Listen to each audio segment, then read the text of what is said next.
Bora, galerinha. Então, essa é a parte final do nosso vídeo, do nosso assunto, que é trabalho e energia, certo?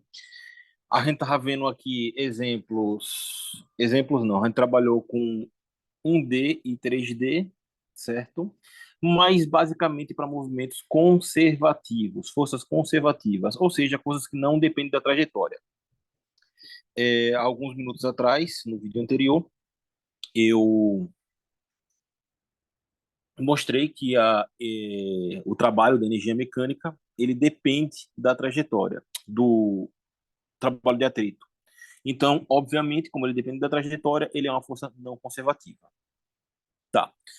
Então, eu vou fazer um relato empírico agora que qualquer pessoa pode testemunhar.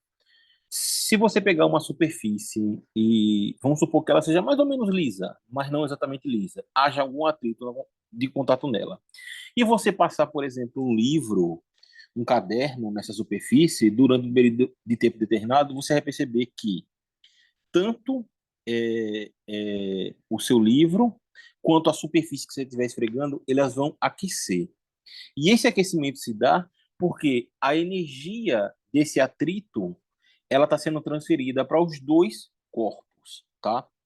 Mas, assim, em termos de um sistema fechado, essa energia não se perde. Ela só é convertida para a forma de calor, certo? E eleva a energia interna desses dois corpos, tá? Fazendo com que a temperatura aumente. Tá, mas de onde vem essa força, essa energia? Essa energia daí é do trabalho na presença de um trabalho não conservativo. Se a gente ver aqui, ó, o trabalho total, ele vai ser a soma dos trabalhos. A gente já viu isso, certo? Então, eu posso dizer que eu tenho um trabalho que seja conservativo, ou seja, com as forças que se conservam, que não dependem da trajetória, somado com um trabalho não conservativo, certo? E isso daqui é igual à nossa variação delta, certo? De energia cinética, ok? A gente sabe que o nosso trabalho conservativo, ele também é a variação da nossa energia potencial, ou seja, se eu tiver pensando unidimensionalmente, u de x menos u de x zero vai ser igual a menos a integral, certo? De f ds, eu posso escrever dessa maneira, porque se é conservativo, no fim das contas não importa, tá? Mas, basicamente, isso daqui é o nosso trabalho, certo? E se é o nosso trabalho, eu posso simplesmente escrever dessa forma que está aqui, ok? Tá. Ou seja, o que é que eu posso colocar aqui da seguinte maneira? Olha, o meu trabalho não conservativo, ele vai ser igual o menos delta U, vai passar para o lado como positivo, então vai ser delta K mais delta U. Em outras palavras, o meu trabalho não conservativo vai ser igual à minha variação da energia mecânica. Se não houver esse trabalho não conservativo, o que é que acontece? Acontece que a energia mecânica se conserva, e se ela se conserva, o ΔE seria zero. Como nesse caso é diferente de zero, então essa energia vem do trabalho não conservativo que dissipa essa energia, transformando ela para forma de calor, certo? Então, é basicamente isso daí. A gente também pode chamar esse trabalho não conservativo de energia interna, certo? Variação de energia interna. Por que eu chamo ela de variação de energia interna? E aqui eu vou colocar um sinalzinho negativo. Porque essa energia daqui, esse trabalho, ele está perdendo essa energia para o sistema, certo? Convertendo ela em calor. Somente para mencionar isso daqui, tá? Então, se pergunta assim, olha, qual é que é a energia que é convertida em calor? A energia que é convertida em calor é a variação da energia mecânica, ou seja, a diferença ali entre um e outro extremos, tá?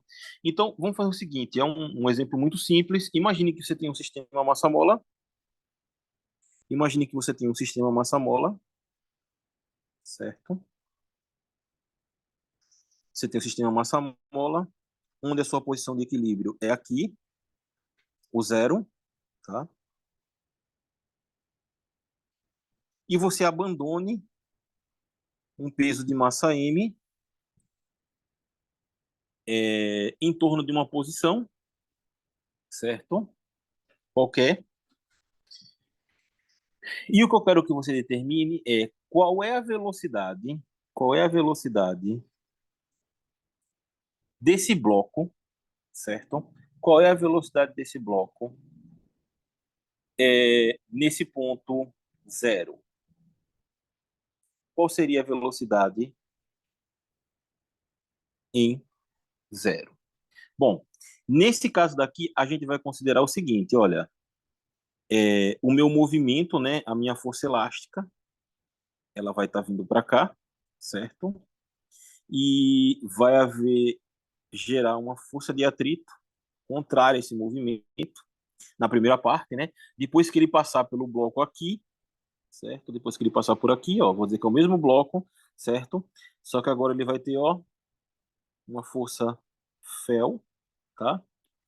E a força de atrito agora vai estar para cá. Depende da posição que ele estiver fazendo o movimento. E o que é que a gente quer com isso? Bom, se tem atrito nesse movimento, ele vai começar a oscilar cada vez mais devagar até parar e vai parar no zero, certo? Tá. Então, a gente vai determinar o caso dessa velocidade em zero quando ela for sem atrito e com atrito, tá? Vamos começar com atrito, tá? Então, vamos ao seguinte. Nesse ponto daqui, quando eu solto ele, o que é que eu tenho? Eu tenho simplesmente a minha energia potencial aqui, ó. A minha energia potencial elástica, tá? Durante o percurso, eu vou sofrer o processo de atrito, que vai ser a minha perda de energia, ok? É... O que é que a gente sabe aqui? Eu sei que a minha variação da energia mecânica vai ser igual ao meu trabalho, ao meu trabalho não conse... meu trabalho não conservativo, certo? Vai ser igual ao meu trabalho não conservativo. É isso que a gente tinha determinado lá. Bom, mediante isso daí, certo? Menos o trabalho não conservativo.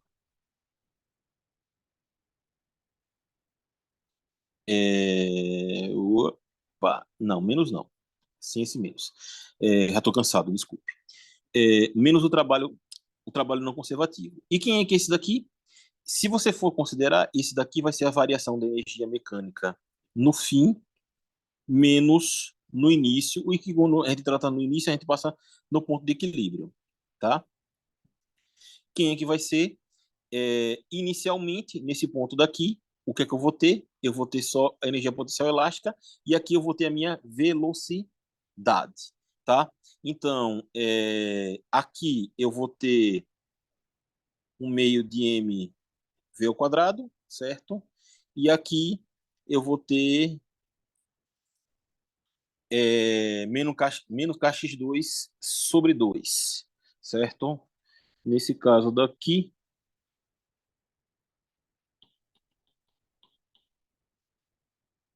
kx2 sobre 2, tá? Então, como é que fica? Eu vou ter... é, a gente sabe que a nossa energia mecânica, ela seria o U mais o K, né? Mas como nesses extremos a gente tem que um desses dois termos desaparece, então aqui eu vou escrever como sendo mv2, um meio de mv2, menos é, kx2, um meio de kx2, vai ser igual ao trabalho não conservativo. E o trabalho não conservativo, ele é devido à força de atrito, ou seja, esse trabalho vai ser igual à integral de FDS no processo, ali, e isso daqui vai ser igual a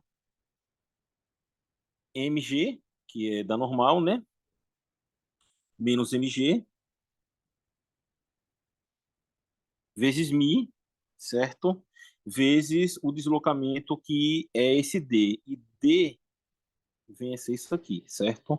A distância entre esses extremos. Então, isso aqui vai ficar igual a menos mi mgd, tá? Então, vamos lá. Eu quero saber qual é a velocidade. Então, o que não for V, eu passo para o lado de lá.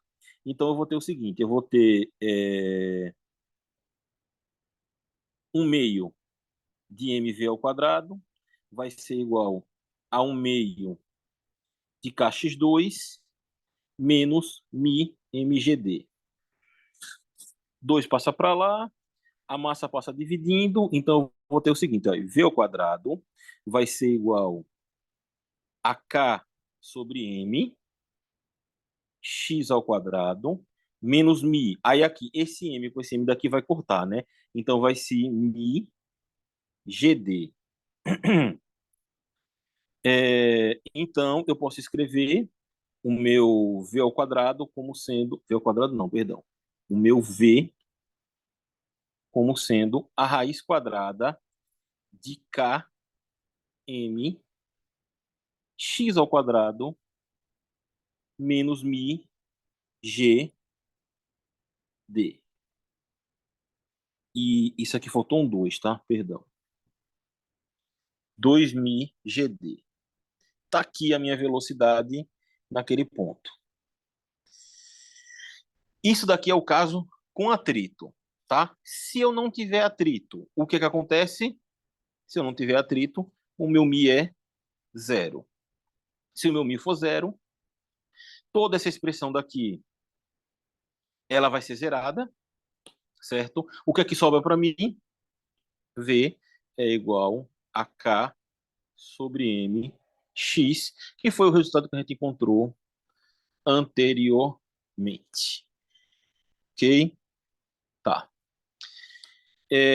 Então, mediante a isso, o que é que a gente precisa saber aqui é o seguinte. Se tiver atrito no sistema, a gente vai converter parte da energia que seria direcionada para a energia interna, ou seja, para a forma de calor, ok? Vamos lá. Agora, a gente precisa aqui uma questãozinha rápida, que é o seguinte, olha, o meu U de x, certo? Menos U de x0, a gente pode fazer aqui dessa maneira, é igual, vai ser a menos o meu trabalho, né? Ou seja, vai ser o meu f de x dx, que também vai ser igual à nossa energia cinética. A gente sabe disso, tá? E eu posso fazer o seguinte aqui, sabendo que o de x0 eu posso definir como zero, né? Aquela questão da referência, tá? De maneira que eu posso escrever o que aqui? Sobrou o de x igual a menos integral de f de x dx, tá? Se eu tivesse aqui um d, o de x, certo? Então, por dx, ficaria um d de f de x, de maneira que eu pudesse escrever que a minha f de x aqui seria igual a menos du de x, né, que eu vou integrar o d de f de x sobre o dx.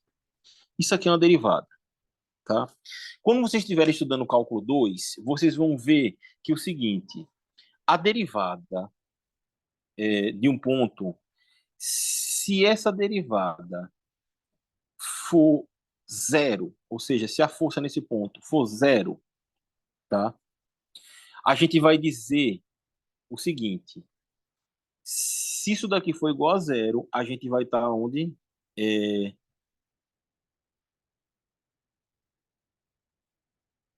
é, U, o meu potencial, U de x, vai ser máximo ou mínimo, tá? Ou seja, quando você estiver fazendo o estudo da derivada, você vai ver lá, você tem uma função assim, aqui nesse ponto aqui, a derivada, certo? D de f dx é igual a zero. É basicamente isso que ele está dizendo, tá? E por que que isso aqui vem a ser importante para a gente? Por causa que existe uma maneira da gente trabalhar, certo? Aqui, de a gente relacionar e fazer as contas, fazer as nossas contas não, deduzir o que está acontecendo com o movimento aqui do,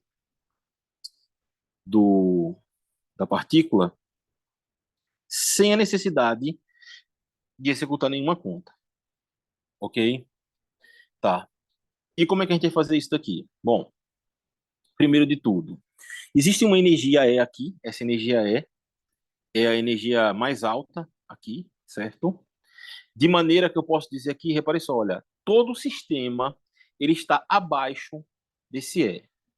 Se ele está abaixo desse E, eu posso pegar esse ponto aqui, o A, essa retinha aqui que tem um A, e eu posso escrever o seguinte, ó. Eu vou tentar escrever esse lado aqui para não tentar prejudicar muito coisa. Isso daqui vai ser o meu U, certo? Isso aqui vai ser o meu U, ou seja, a minha energia potencial, certo? Se isso daqui é E, o que é que sobra aqui? Essa parte aqui de cima. Essa parte que sobra daqui de cima, ó, vai ser o meu K. De maneira, ó, isso aqui, ó, em X1, ó, U mais K vai ser igual a E. É isso que eu estou falando. Então, se uma partícula chegar aqui para esse, esse potencial em relação a essas coordenadas aqui, ele vai passar por tudo isso daqui, certo? E vai embora para o infinito sem qualquer espécie de problema.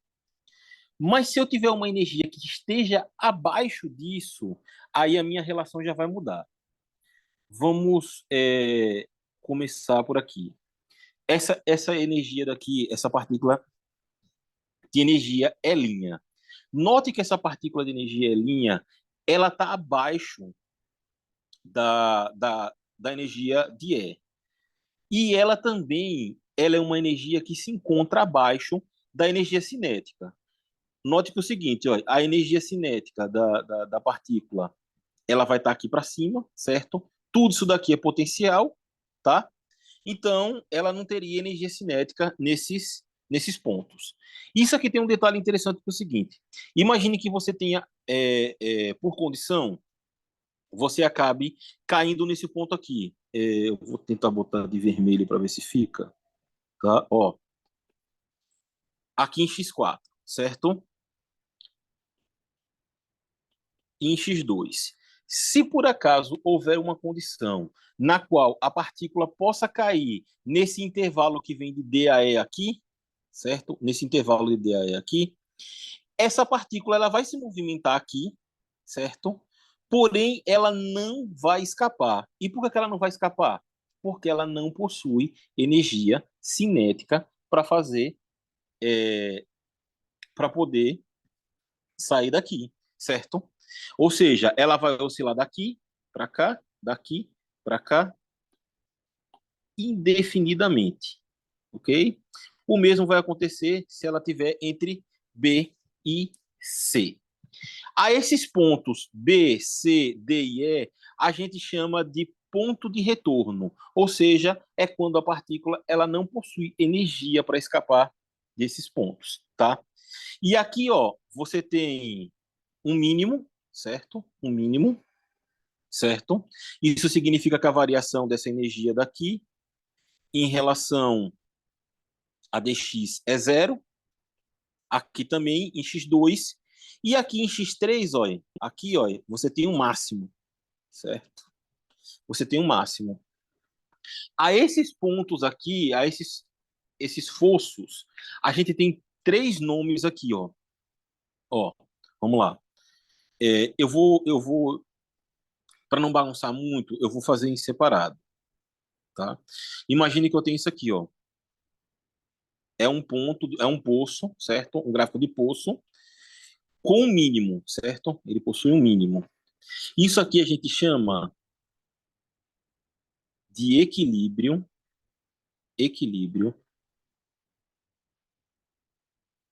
estável. E por que é um equilíbrio estável? Novamente, porque é o seguinte, olha, se a partícula não possui energia para sair daqui, ela vai ficar oscilando por aqui sempre. Ela vai possuir estabilidade para isso, ok? Então vamos lá. E se eu tiver o caso contrário, que seria o caso ali do ponto x3, certo? Ali em x3, aqui. Note que o seguinte, é, qualquer movimento que você faça de um lado ou do outro, você vai sair dessa posição e não volta mais para ela. Então, para esse caso daqui, a gente chama de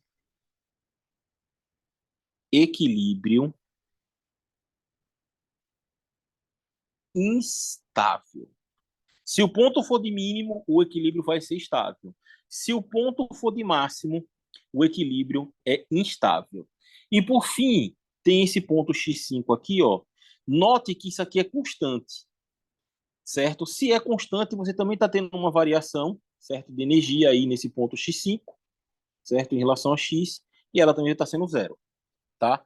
E o que é que isso está dizendo para a gente? Está dizendo aqui simplesmente, está dizendo para a gente que esse equilíbrio aqui ele é indiferente, ou seja, vou fazer o desenho aqui, ó, tá aqui um ponto constante, tá? Eu boto uma partícula aqui e se você der um empurrãozinho nela para cá, certo? Eu tô falando a grosso modo, ela vai deslocar um pouquinho, mas vai continuar aqui. Se você der um empurrãozinho para cá, ela vai empurrar para aqui, certo? E vai ser o que para ela? Indiferente, tá? Então, esse aqui vai ser o equilíbrio, equilíbrio,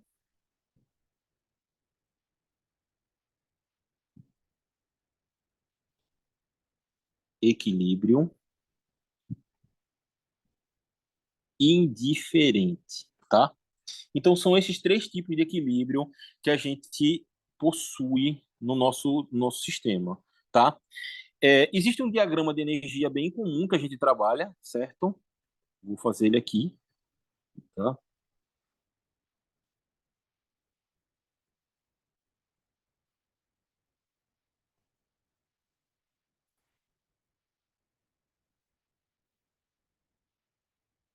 Pense que esse desenho tá bonito, tá? Vamos supor isso aqui, tá? É,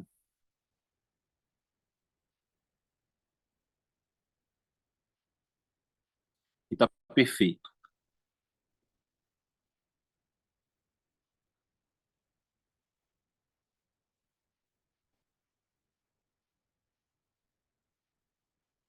Esse daqui é o gráfico do movimento, relacionando o movimento do sistema massa-mola, certo?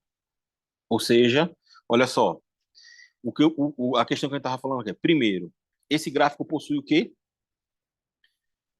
Um mínimo, que é aqui em zero. Se ele possui mínimo, a gente sabe que o equilíbrio que pertence a ele é um equilíbrio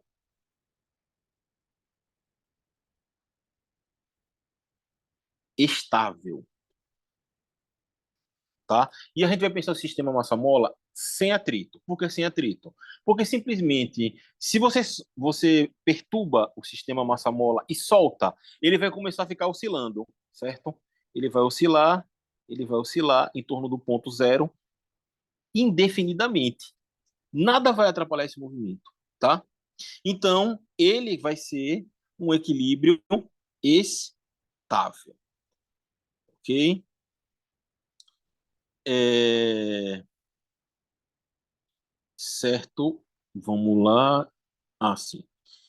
Então, eu posso traçar aqui uma energia, certo? É, que vai ser minha energia mecânica, ok? E a gente vai fazendo uso do nosso conhecimento, a gente vai estabelecer o seguinte. Primeiro, nesse ponto daqui, no ponto zero, qual é a energia que eu tenho? Nesse ponto zero, a gente sabe que a gente tem aqui máxima velocidade, certo? Máxima velocidade. Ou seja, a minha energia mecânica aqui, nesse ponto, ela vai ser simplesmente um meio de m, M, o V vai ser o máximo, certo? Ao quadrado, tá? Então, aqui eu só tenho o quê? Aqui, nesse ponto daqui, eu só tenho K, tá? Tudo isso aqui é K, ok? Então, vamos lá. Na medida que eu começo a me afastar desse ponto daqui, certo? O meu K vai fazendo o quê? Ele vai diminuindo. O que é que está aumentando? Minha energia potencial. Nesse ponto daqui, certo? Eu tenho aqui o meu U, tá? Meu U de Xm. E aqui nesse ponto eu sei que a minha energia mecânica é igual a apenas o meu U. Eu não possuo energia cinética, eu só possuo energia potencial, tá? Essa análise daqui é a mesma análise que a gente estava fazendo dos gráficos de força, desse daqui, só que aqui a gente está fazendo para um sistema conhecido, tá? Então tá aqui um exemplo de equilíbrio estável e como é que funciona, ok? Bom, é basicamente isso. Qualquer coisa mais do que isso, a gente vai fazer mediante exercícios, ok? Então, pessoal, esse daí é o nosso assunto de trabalho e energia. E agora vamos para as aplicações para a prova prática, tá? Forte abraço a vocês. Tchauzinho.